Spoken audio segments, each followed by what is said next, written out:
Earthling Era, and today I want to discuss a very important topic, and that is protection. Protection spells, protection magic, because this world can be a challenging place to live in, and I think it's really important that we know how to physically, mentally, energetically protect ourselves from all that can be around us, all energies that are not for us, that do not help us elevate to our highest good, or that might actually be from surrounding beings. I think there's a lot of different forms of violence around us, and that can be something as simple as jealousy from someone having a sense of competition about you, right? Someone who doesn't want you to succeed. I think those are also forms of violence that can happen upon us. But then also, yeah, it's a tough world out here. And, we live in a society where some people are experiencing extreme lack, which creates a need within some folks to cause harm upon others, to get something from other people. And so it's really important for us as we're living out here and we are all faced with some of these risks that we know how to protect ourselves. And so there may already be a few things that you do to protect yourself. Maybe you have a mantra, maybe you have a prayer, maybe there's a higher being or an energy or a force that you pray to protect you. I know that myself, I know I receive a lot of prayers from my family, from my loved ones. I know my ancestors are looking out for me. I also love to carry around protective herbs such as rosemary. There's also crystals that are very protective that you can carry with you. I like to carry around amulets, things like that help me to feel generally safe and cared for. But then there's this other aspect of protection that I think is less widely acknowledged or considered, and that is ourselves. I'm starting this YouTube channel now because I feel I now have the level of protection that I can to be visibly seen and heard. It's not like me having ideas or me experiencing the way I live my life is anything new, but visibility can in itself feel like a risk. And it's a risk because you're opening yourself up to more potential to have some of those evil eyes, right? To have some of that more negative energy be targeted towards you. I mean, even just solo traveling throughout Mexico as a young woman, is a risk. I live alone in a rural area. I came here by myself. I didn't know anyone. All I really have is my dog, who I also feel was brought to me as a form of protection. Come say hi to the people. She sheds a lot, so I'm gonna put her down. So yeah, I've been protected all throughout my journey, all throughout my life thus far. But the reason I feel more secure in that now is because I've grown and learned so many lessons around the way, and I have built discernment and such a level of self-respect and self-worth. I think those two things are very important because I used to feel guilty if I didn't give people the attention they wanted from me, for example. If I didn't show people enough attention, I would feel guilty about that, But now I understand that that is not my responsibility to come outside of myself and provide anything to any other person that does not truly align to what I feel like is for me and which resonates with me. Right? So let's start with discernment. When it comes to discernment, it's knowing if some situation seems a little sketchy or not.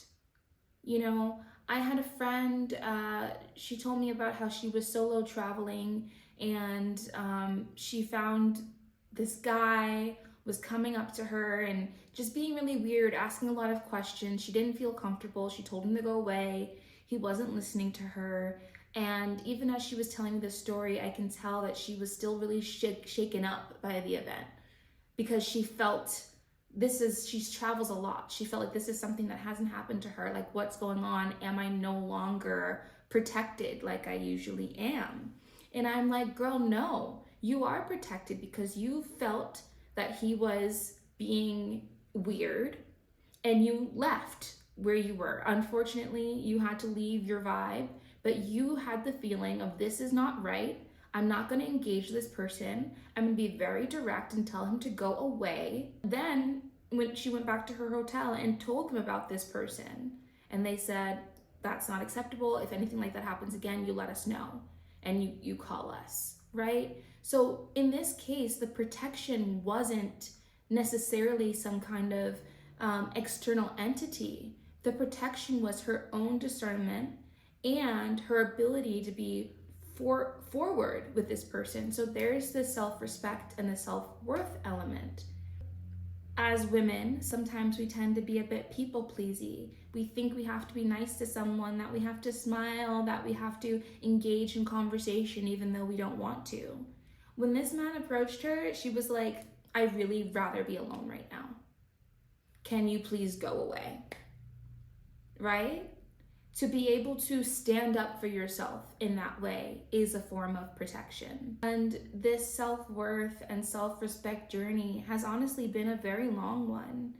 And I think it took a lot of mantras and a lot of spiritual, perhaps it is the herbs and the crystals and the guides and the ancestors that don't only like ward this kind of energy away from us, but they give us the skills and the tools to be able to do that on our own.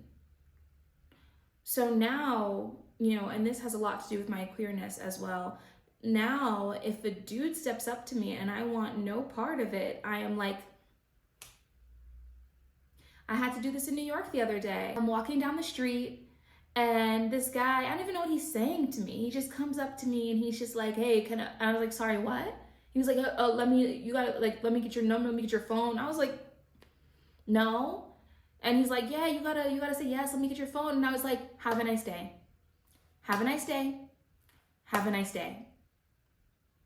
I'm actively walking away. It's crazy when they follow a little bit, right? I'm actively walking away. Have a nice day, sir. Instead of a past version of me that might have been like, no, thank you, no, yeah, like feeling like you owe somebody something when you don't owe them jack, right? So I think that's a form of protection as well. That empowers me. That makes me feel safer in situations where I might feel a little bit more vulnerable. Maybe in a situation where I'm walking home alone at night, which we shouldn't do. It's never our fault for choosing to walk home alone at night. And it's a shame that women have to fear men in the world, right? But sometimes we're in certain scenarios and this is the thing that we're doing and maybe we feel vulnerable. But I feel a lot more confidence in being able to protect myself and even the people I'm with, in knowing that if I had to make a decision, if I had to do something, I would know what to do. I would figure it out. I wouldn't be afraid to tell someone to step off. I'm not interested, right? So I think those two things, the discernment of being able to figure out when the energy is not right, trusting your instinct when it tells you something's off, but also the self-respect and the self-worth and the confidence to be able to ward it off yourself. So definitely healing and protective herbs. When I think of protective herbs, I'm really just thinking of rosemary right now. Maybe drop in the comments any other herbs folks might use for protection. I feel like rosemary is my real go-to, but there's lots of others. And then of course like lavender and rose and other herbs more for calming and self-love, which, like as we're talking about, is part of the equation. Ruda, also here in Mexico, also called rue, is a good protective herb. Purple basil as well is a beautiful protective herb. Yeah, What else do y'all use? And crystals as well. I mean, I feel like all crystals are ultimately protective, but what do y'all use as protection? And what do you think about just growing up and learning the lessons and building that discernment and building that self-worth also as like forms of protection that might have even been spiritually ingrained in us?